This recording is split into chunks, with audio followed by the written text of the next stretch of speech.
Netflix en a fait un film.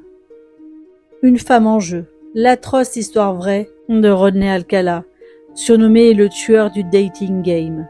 C'est l'un des criminels les plus notoires des États-Unis. Actif principalement dans les années 70, il est accusé d'avoir commis une série de meurtres brutaux, bien que le nombre exact de ses victimes reste incertain.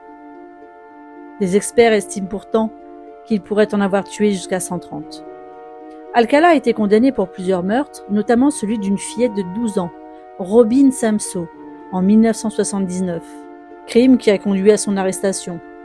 Connu pour son intelligence, son charme manipulateur et son passage dérangeant dans l'émission télévisée de Dating Game en 1978, il parvenait à dissimuler ses instincts meurtriers sous une apparence banale.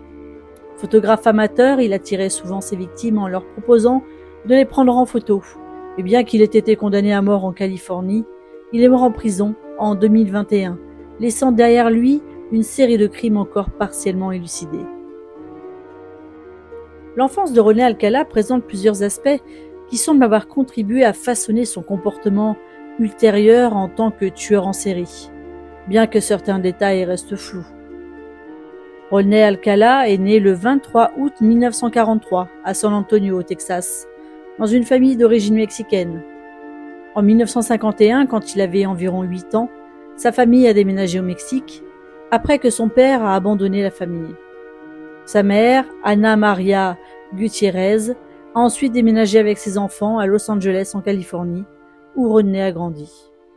On sait peu de choses spécifiques sur sa petite enfance, mais plusieurs éléments de sa vie semblent avoir été des déclencheurs possibles. Tout d'abord, l'abandon par son père. Lorsque Rodney Alcala avait environ 11 ans, son père a quitté la famille de manière soudaine. Cet événement aurait pu avoir un impact émotionnel important sur lui, engendrant des sentiments d'insécurité ou d'abandon, qui auraient pu influencer son développement psychologique. Son intelligence et ses talents précoces. Alcala a montré très tôt qu'il était un élève intelligent, avec un QI élevé et de solides capacités académiques. Il a été décrit comme un enfant brillant et charismatique. Cependant, cet aspect de sa personnalité a masqué des comportements plus sombres et inquiétants qui se sont manifestés plus tard. Après avoir terminé ses études secondaires, Alcala s'est enrôlé dans l'armée américaine en 1961. Cependant, son passage dans l'armée a été de courte durée. En 1964, il a déserté après avoir souffert d'une crise nerveuse. Il a été diagnostiqué comme souffrant d'un trouble de la personnalité antisociale par un psychiatre de l'armée et a été renvoyé sous prétexte d'incapacité mentale. Cette période a sans doute exacerbé ses problèmes psychologiques sous-jacents. Ces événements de son enfance et de son adolescence semblent avoir contribué à son comportement futur. Alcala a commencé à montrer des signes inquiétants dès la fin des années 60. Pendant des années, Rodney Alcala a opéré avec le même mode opératoire. L'homme, aux cheveux bouclés, attirait ses victimes en se présentant comme un photographe à succès et en les complimentant sur leur physique. Après les avoir violés et tués, il se photographiait nus avec leurs cadavres dans des positions sexuelles. Au total, plus de 1000 images d'adolescents, d'adolescentes et de jeunes filles dans des positions explicites avaient été découvertes chez lui. La police d'Huntington Beach, en Californie, en a diffusé plus d'une centaine afin de tenter d'identifier ces personnes, les autres n'étant pas diffusables en raison de leur caractère sexuel totalement indécent. 9 femmes se sont reconnues sur ces clichés. En 1968, Alcala a attiré Tali Shapiro, une fillette de 8 ans, dans son appartement à Los Angeles, en lui proposant de la conduire à l'école. Là, il l'a brutalement agressée et tenté de la tuer. Par chance, un passant a vu la scène et a alerté la police. Lorsque les agents sont arrivés sur les lieux, ils ont découvert Tali gravement blessée, mais encore en vie, battue à coups de barre de fer. Alcala a réussi à s'échapper avant que la police ne puisse l'arrêter. Le cas de Tali Shapiro montre à quel point Alcala était dangereux dès le début de sa carrière criminelle. Bien qu'elle ait survécu à l'attaque, beaucoup de ses autres victimes n'ont pas eu cette chance. Après cet incident, Alcala s'est enfui et a changé d'identité, ce qui lui a permis d'échapper à la justice pendant plusieurs années. Il a été placé sur la liste des criminels les plus recherchés du FBI. Il avait changé de nom et s'était installé à New York pour échapper à la justice. Mais il a continué à commettre des crimes avant d'être à nouveau arrêté en 1971. Donc 3 ans après sa première attaque contre la petite Tali Shapiro, sous l'alias John Berger, Alcala s'était inscrit à la New York University, où il suivait des cours de cinéma avec le célèbre réalisateur Roman Polanski. Durant cette période, il a continué à commettre des crimes, notamment l'agression sexuelle et le meurtre d'une jeune femme appelée Cornelia Crilley. Cornelia, hôtesse de l'air de 23 ans, vivait seule dans un appartement à Manhattan. Le 24 juin 1971, elle a été retrouvée violée et étranglée avec un bas de soie dans son propre appartement. Son meurtre a choqué sa famille et ses amis, mais malgré les efforts des enquêteurs, l'affaire n'a pas été résolue à l'époque. Ce n'est que plusieurs décennies plus tard que les enquêteurs ont pu relier Alcala au meurtre grâce aux avancées en matière d'analyse d'empreintes et d'ADN. En été de l'année 1971, Alcala a finalement été arrêté grâce à un effort conjoint du FBI et des forces de l'ordre.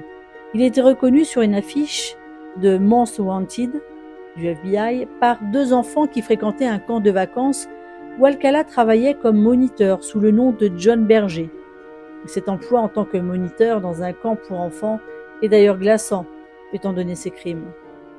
Alcala a été extradé en Californie pour faire face à des accusations dans l'affaire de Tali Shapiro.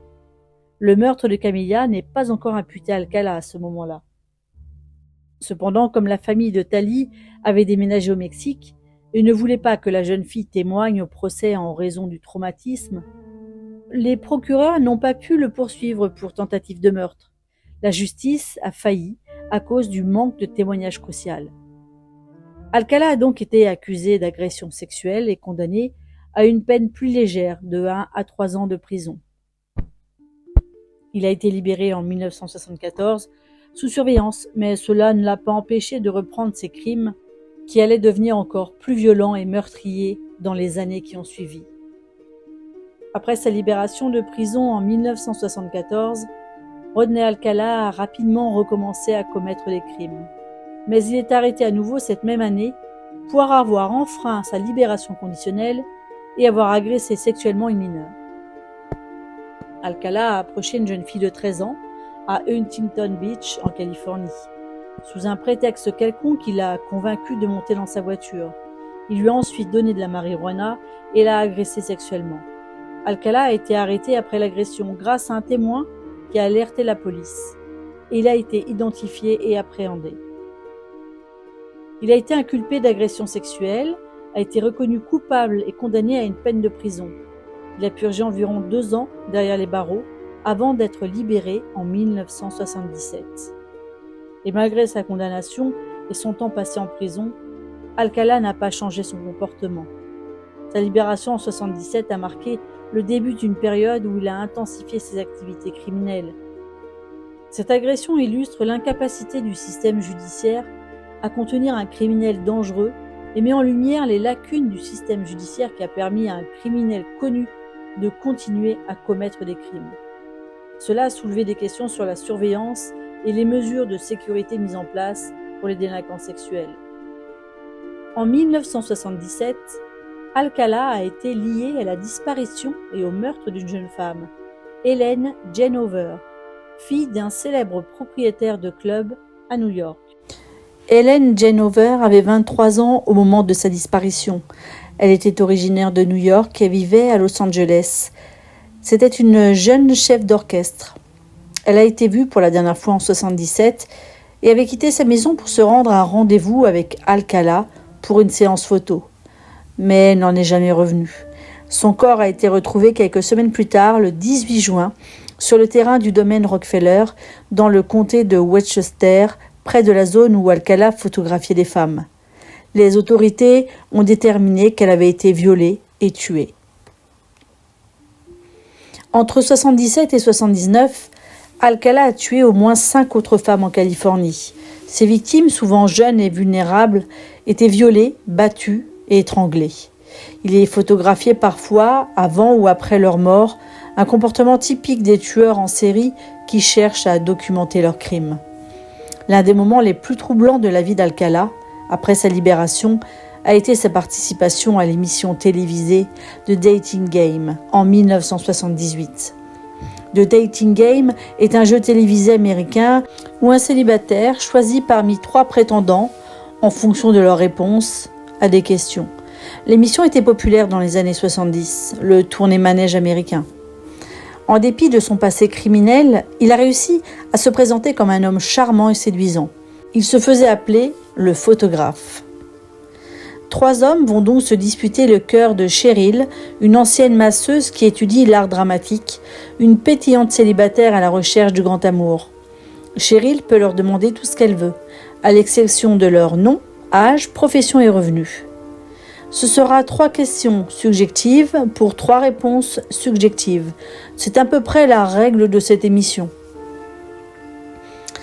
Ce qu'elle demande au célibataire numéro 1, quel est ton moment préféré ? Et le meilleur moment, c'est la nuit, répond-il. Bien sûr, le numéro 1, vous l'aurez deviné, il s'agit d'Alcala. Cheryl choisit en fin d'émission le célibataire numéro 1. Il remporte le rendez-vous avec elle et la production leur a réservé une leçon de tennis rien que tous les 2. Un date qui n'aura jamais lieu. Cheryl a à peine fait la connaissance de Rodney qu'elle sent le malaise poindre. Aussi charmant soit-il, elle ne le sent pas. La candidate, Cheryl, contacte vite la production pour ne pas rester en contact avec Alcala. En effet, elle prétend ne pas se sentir à l'aise avec lui, le trouvant bizarre, voire effrayant dans ses propos, lui laissant un mauvais pressentiment à son égard. Elle a plus tard déclaré qu'elle avait ressenti une certaine inquiétude à son sujet. Un des participants rivaux d'Alcala affirmera également l'avoir trouvé assez étrange dans ses propos et opinions. Et même Jet Mills, le célibataire numéro 2, se souvient du drôle d'effet que Rodney lui avait fait. Il l'avait trouvé flippant et odieux, mais aussi antipathique, impoli et imposant, comme s'il essayait de les intimider. Il a confié qu'avant que l'émission ne commence, Alcala lui avait dit « Je finis toujours par avoir la fille ». Ce passage à la télévision a illustré sa capacité à manipuler et à cacher son véritable caractère derrière un masque de normalité. Le 15 juin 1979, Robin Samsoe, 12 ans, a disparu alors qu'elle se rendait à une leçon de ballet à Huntington Beach, en Californie. Alcala a attiré Robin en lui proposant de prendre des photos d'elle. Des témoins ont signalé avoir vu Alcala avec Robin peu avant sa disparition et ces témoignages ont conduit la police à lier Alcala à l'affaire. Rodney Alcala a été arrêté en juillet 1979, peu après le meurtre de Robin. Son corps a été retrouvé quelques semaines plus tard, le 2 juillet, dans un terrain boisé, près de la montagne de San Gabriel en Californie. Elle avait été violée et tuée. Son meurtre a choqué la communauté locale et a attiré l'attention des médias. Pendant l'enquête, il a également été lié à plusieurs autres meurtres, y compris celui de Helen Janover. L'enlèvement et le meurtre en 1979 de Robin constituent l'un des crimes les plus notoires associés à Alcala. Lors de la perquisition à son domicile, la police a découvert une collection de plus d'1 millier de photographies, des femmes, des garçons, adolescents, le plus souvent dans des poses sexuellement explicites. La police pense que certains des individus photographiés pourraient être des victimes supplémentaires. Le nombre total de ces victimes est inconnu à ce jour, mais des policiers estiment qu'il serait lié à environ 130 meurtres aux États-Unis. Ont également été retrouvées des boucles d'oreilles qui appartenaient à Robin Samsoe. Alcala a été jugé pour le meurtre de Robin en 80, toutefois le jury n'a pas pu parvenir à une décision unanime et le procès a été annulé. Lors d'un second procès en 86, Alcala a été reconnu coupable, mais sa condamnation a été annulée en appel en raison d'un problème de procédure. C'est enfin en 2010 que des nouvelles preuves, notamment des analyses ADN, ont permis de relier Alcala à d'autres meurtres et il a été jugé de nouveau pour le meurtre de Robin. Cette fois-ci, il a été condamné à mort. Jill Barcon. Elle avait 18 ans au moment de sa disparition. Elle vivait à New York et c'était une jeune femme prometteuse et qui vivait avec sa famille. Elle a été vue pour la dernière fois le 29 juin 1977. Le corps de Jill a été retrouvé le 15 juillet dans un bois près de New York. Elle aurait été violée et tuée, et son meurtre aurait été brutal.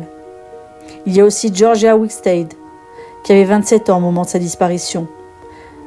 Originaire de New York, elle avait déménagé à Los Angeles, en Californie. Elle a disparu alors qu'elle se trouvait à Los Angeles. Elle avait été aperçue en train de sortir d'un bar avec un homme, présumé être Alcala. Son corps a été retrouvé cette même année dans une zone boisée à Hollywood, en Californie, et les autorités ont déterminé qu'elle avait été violée et tuée, sans grande surprise. Christine Ruth Thornton, 24 ans au moment de sa disparition, originaire de Washington, elle avait déménagé en Californie. Elle a été vue la dernière fois en Californie, faisant de l'autostop. Son corps a été découvert en 82, dans une zone boisée, près de Santa Barbara. Les enquêtes ont révélé qu'elle avait été violée et tuée, mais pendant près de 30 ans, son identité est restée un mystère pour les autorités. Elle a enfin pu être identifiée en 2014 grâce au progrès de la science et à une nouvelle analyse ADN permettant de remonter jusqu'à sa sœur. Elle avait été surnommée Granger Greta, car non identifiée à l'époque. Charlotte Lambs avait 31 ans au moment de sa disparition. Elle vivait à Los Angeles et était décrite comme une jeune femme dynamique et pleine de vie. Elle est vue pour la dernière fois en 1978, quittant son domicile et sans jamais y rentrer. Sa disparition a suscité des inquiétudes car elle était généralement très responsable. Son corps a finalement été retrouvé cette même année dans une zone boisée près d'Hollywood. Les enquêtes ont révélé qu'elle avait été violée et tuée. En 2010, Rodney Alcala est condamné à la réclusion à perpétuité pour le meurtre de Georgia, ainsi que pour d'autres meurtres, ce qui a contribué à sa peine globale. En 2013, Alcala a été condamné à la prison à vie, sans possibilité de libération conditionnelle, pour le meurtre d'Ellen Jane Hoover et de Cornelia Greeley. Les procureurs ont expliqué que l'homme faisait preuve d'une cruauté extrême, et ces derniers ont assuré que le serial killer jouait avec ses victimes avant de les étrangler, jusqu'à ce qu'elles perdent conscience. Il répétait l'opération plusieurs fois avant de finalement les tuer. Rodney Alcala est resté dans le couloir de la mort jusqu'à son décès, de cause naturelle, en juillet 2021, à l'âge de 77 ans, dans une prison de Californie.